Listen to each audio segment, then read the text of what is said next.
Bobi Wine talina magezi. Bebe Cool na nekintu kyagala okugezaako okubalaga nti is very influential. Nti ng'omuntu ali influential nti asobola okubeera n'abagamba nti nina eddoboozi ly'omuntu busobola oteekawo embeera I can create a difference eddoboozi lyange. Tabalimbanga nti ali influential. Oba bwe influential bwe bwine kye bukoma. Kankuzeeyo ke mabega Zuwena. Ayagala nnyo mukazi we gwe bayita Zuwena. Nti right now Bebe Cool ye muntu awulira obubi nti Zuwena agenda kuva mu bulamu bw'ensi nga talina kaliya. Okimanyi bu Zuwena yagalako Bebe Cool yagalako Zuwena abeneko afuneko afenga inamu kakaliya akatono ngaba Farida nakazibwe. Naye Zuwena ayinza okuva mu bulamu bw'ensi nga talina mu kaliya. Kankuzeeyo. Yasooka n'amunyiga mu video ye. Ngulu ayagala mufula vaccine. Namuteeka mu video ze olagala mu marketing abere vaccine. Ndawusi n'amugamba awo no radio bujja kumanyira bujja mugamba mtuwe mutu atubere vaccine wa video zaffe. Amagezi ne gadda n'akivaamu n'amujja mu zi video. N'amuyingiza okuyimba. Mata bikoze bitya okuyimba ne kugaana. Nkulaga nti azaanoonyeza mukazi we kaliya okuyimba ne kukuba ku kisenge. Liza umachi kugambe nti bashiba bajja tebamanyi kuyimba. Baba teeka. Omuyimba omukazi omwangu okuteeka. As long as lyrics we zirine producer mulungi bashiba bateeka bateekete bali ba dance. Zuwena yalimu omuntu yenna omuteeka. Chiwuwa ya mulemwa, Padman ya mulemwa, Linex ya mulemwa, Roni ya mulemwa, buli producer alimwa Zuwena. Zuwena nadduka mu kuyimba. Nga bamutweka mu booth mo voicing yango omukazi atulukuka entuuyo. Ng'omukazi akankana, ng'abimuka kabokasi. Mulaba Kanye West wakakabakazi be okubeera nga bayinenge gyagala batambule bamusanyuse mu public. Kane Bebe Cool kikakanga Zuwena. Zuwena agamba Musa sagala kuyimba namugamba ojja kuyimba nga ekyayagala ensebeere ku mukazi we. Katonda n'atuyamba okuyimba ne kugaana. Ng'era atuula. Omukulu era bwe yatuula ng'agamba kati njagala obeere mu Farida nakazibwe. Funeyo program eyiyo bagita Anitold Stories. Yalinga ku NTV. Yakolayo weekends ne bagoba ku NTV. Nga atayogera bwogeza amagalala bwati amola bumoze nga talina de taliya yekitalina ngeja sina communicator. NTV yagambe no Rosi nga bagoba. Nkulaga influence ya Bebe Cool. Nchayinza okubalaga nti n'omukwano gwa president. Ne mulimu ebizibu bimulema. Tabayita failure naye n'ebintu bya failures. Bebe Cool yakafuna kati sente. Entuufu. Bebe Cool has been a broke man. Bebe Cool abadde talina financial discipline nga sente azifuna nga zemuyitamu. So sente entuufu ez'okuba yambunda atayinza okuzimba azifunye kati. Naye Bebe Cool naye abadde certified failure nga ebizibu bigwa nga bimulemerera naye nga bimusobola kitegeera. One of the things oba elements eyinza obbagamba ye mukazi we omuteekateeka omufulira kaliya kyali kyagaana.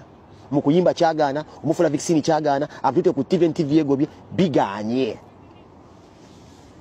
Okukakkana kyasemberawa kikomyewa. Tugenda ofundikira ng'omukazi yeyezudde ye kennyini. Ng'omukazi yeyezudde ye kennyini. Ndikansiika obundaazi. Sijja kuba na kaliya kuba saasoma na kuma P6 mu jjinja. Zuwena nga atandika siika bundaazi. Obundaazi babusiikira emyezi egi. Ng'omukulu waavaayo okubalaga ate yabulya. Ng'atandika wa idea. Kyemwagako Bebe Cool was idea. Kakati mami olaba wozinzo siika obungi ne tubuteekamu bambu Zuwena simanyi Pond Flex. Kati ate nze engeri gye nninamu influence busobola okgenda nga buli omu bw'alya mu paaka wena tubudistributinga. Namuteekamu mindset ya bagiya. Zuwena n'agaana okubeera nga akkiriza bagiya. Zuwena agamba but I love to bake. N'agamba about cakes. Until now. Gwe yalowooza nti nagenda kubeera sita ku TV. Kati asiiba mu kyoto. Omuka gumugenda mu matu. Omuka gumugenda wonna ali ku kye bayita keeki ya kiddawa lime gy'abakolera naye nga gidabinga Zuwena cakes. Kaliya tewaliiwo. Ye mukazi agenda okuva mu bulamu bw'ensi nga talina kaliya. Yagenda e Makerere okusoma ne bamugoba machuwa entry ne bamumma. Abonyeebonye oyo omukyala naye ng'akoma kitiibwa kya ssali. Actually, Zuwena ye muntu gwenda bange essaawa yonna ye yandibadde agamba kangende mu America mpumule. Mumulaba bulabi Zuwena naye ennaku gy'alina temujja gitegeera. Penge ayanukudde Bebe Cool era this time around amuvumye nnyo era bingi nnyo byayogedde naye kyesuubira nti maybe it will sit well with him kwekuteeka mamizuwe oyo ye ku side ya Bebe Cool oba oyagala anyiige oba oba oyagala nti akulumbe bubi nnyo yogera ku mamizuwe oyo yombuwe tasobya. So ebigambo bibyo byayogedde ndooza mubiwulidde agezezzaako okubanga awo olugendo nabiki ebize bibaawo mu bulamu bwabwe wakati wa Bebe ne Zuwena bingi nnyo byayogeddeko awo byezisobola oba byesaagala kubanga nziringana kubanga amaze okubyogerako katulinde Bebe Cool omuliro gwagenda okubanga azza. Ekyewuunyisa nti penge nze gye mumanyidde ebbanga lyonna abadde gagamerian nnyo penge nze ebbanga lyemmanyidde penge abadde muwagizi wa gagamero nnyo naye munange simanyi kati ekituuseewo naye nga tuze tuwulira emabegakaawo ebigambo byabadde ayogera. Kino kyava ku katambi omukulu Bebe ke yakola ng'ali ku live, yali ku TikTok live n'ayogera ebyayogera mwena mwabiwulira. Kino kye kyafuusinga abantu abasinga bonna okuvaayo okumwanukula mwe mwali ne penge. Kakati Bebe n'akola akatambi naye nga alumba penge kakati penge amwanukudde. Ffe wetuli kubanga tugabatuusaako era nga byonna bwe babitambula ffe wetuli nnyo mu bujjuvu okubanga tugakuwa. Nga tuvuddeko eyo era nga tweyongerayo penge y'omu avuddeyo okubanga annyonnyola ku bintu bya mmotoka eyasse mwana mulenzi Rajiv Rupereria era n'agamba nti abadde tamusuubira kuwangaala nnyo kiwanvu ku ngeri gy'abadde avugamu emmotoka. Ffenna tubadde tumanyi nti abadde muvuzi w'emmotoka ate emmotoka eyiye bakugamba nti ebadde emu ku ezo esinga okudduka mu nsi yonna nti obadde oyinza ogivugira mu ddakiika 7 nga wavudde e Kampala otuuse Mbarara oba e Masaka bibino. Nze natuuka okukesera ngamba Rajiv emmotoka egenda kumutta. Nze nga nkimanyi Rajiv tayinza kusukka myaka 2 ng'emmotoka agivuga bw'ati kuba Rajiv abadde avuga speed abadde muvuzi wa mmotoka bano Paulo Walker abamanyi omuzanyi wa firimu gwe bayita Paulo Walker eyafa yali azannya Fast and Furious n'emmotoka eyamutta nti omuvuzi w'emmotoka afuna kye bayita love oba affection oba passion mu kutumbiiza. Omuvuzi w'emmotoka lukulwe oba avuga sports car abeeramu ne mentality egamba nti kannyongeza akaliro ebeeranga kintu kye bakola for fun. It's like love nga vuga kugamba gubuubirawo n'okyala ogamba envuze nnyo yasobola ogivuga kalimi ne kagwayo gwe muzannyo nti risk naye ate the end of the day bakirabanga it's part of sport zikiri funny ate nga bakinyumirwa. So zalibeeko ebisale ngambo Rajiv ono anasusuka guno omwaka Rajiv yatandika ddoyo omwana ali yatandika ddovuga emmotoka speed ne bannange era ensi eno nzibu Katonda era ayina engeri gy'amututtemu nga era emmotoka yemusse kyosinga okwala kyekikutta nti munnaye amazzi gatta bavubi agamanyidde nabanga agasabalako eva tego gatta oba n'emmotoka bwe zityo kati oyo wakubiri kuva ku Paulo Walker ezanya Fast and Furious kuba nze Rajiv nzize mmumanyi abadde agala nnyo emmotoka z'empaka abadde agala nnyo ovuga speed ne Rajiv abadde n'omutima omulungi. Nze ndidde kusereza Rajiv kati bigenda kutandika era ebibuuzo tubyebuuze ebitalina ansa nga biriwa bagenda kubuuza omusajja ng'oyo omugagga tolina gwe kyomuyigirako nti omwana n'abeera nga mwana wa biliyoni yali talina dereva amuvuga.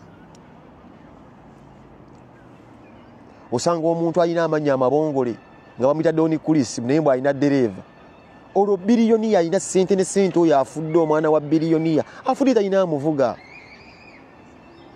Naye kati ebibuuzo bigenda kutandika lwaki tabadde n'amuvuga yabadde under influence yabaddemu akawunga ntegeeza maganjo akalo ndi ku kokayina kuba abadde akubwa Rajiv tumanya ali bad boy kuva dda bigenda tandika ebibuuzo kuba Bannayuganda twagala nnyo okubuuza naye twagala te kumanya ne bagenda kubibuuza okategedde bapropagandisi bagenda kutandika abeefuddise Mubalamu yakutte ku buleeki Balamu naye alabye Okategedde. So kibi nnyo ddala baganda bange. Kibi nnyo. May his soul rest in eternal peace. Nsasira taata, mama, omukyala lese baana abato. Bayira ebintu ebisinga okunyiza nga nze taata. Omuntu okuleka abaana abato, amabujje babadde bato, he has been a loving father. Omukyala bw'atyo bwamulese. Ensi bwetyo. Abantu baffe batufaako buli olukya. Netugumye bugumi. Tulina omwana mulenzi plan de mulekwa oyo no Tamale Mirundi Junior ng'agezaako naye okutunnyonnyola biki byamanyira biki byategeera ku mmotoka eno. Power lukaga nsanvu osi power lukaga nsanvu eye motoka esobola okudduka okuva Kampala mpaka Masaka mu ddakiika 7 minutes nga wasimbudde wano e Kampala oba Masaka mu ddakiika 7 edduka ekozesa jet fuel mafuta ga MiG zino ennyonyi ennwanyi eza America MiG biki zekozesa jet fuel. So motoka ya bei sizezine ezaffe eza bulijjo era kyovulanga yayidde mangu. Era mwadde mbuza Junior lwaki emmotoka yakutte omuliro mafuta gaayo gaaka nnyo. Is combustion. Emmotoka eyo engeri gyeri nti ya bei amafuta gaayo gaaka mangu. Kwa wano lawumu zigwa ne zitakwata muliro. Wano bulijjo Mark X zigwa ne zigwa eri nga tewali wadde omuliro naye emotoka eyo ekitono nnyo sente zoyinza ogifunirako biliyoni 2. Emotoka egula biliyoni 2 eza Uganda ng'ate bakusaliddeko.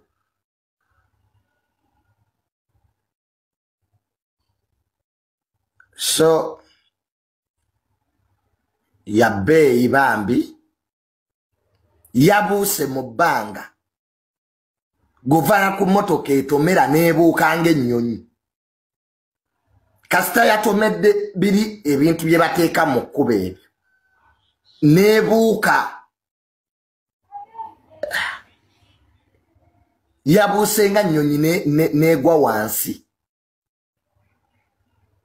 Abantu ne bagezaako bambi okumutaasa naye nga amafuta g'emmotoka eyo jet fuel ganguwa mangu okwata. So it's very bad. Naye mmwe abakola enguudo mweddeko. Awo wennyini Rajivu yafiiridde abantu bangi bazze bafiirawo.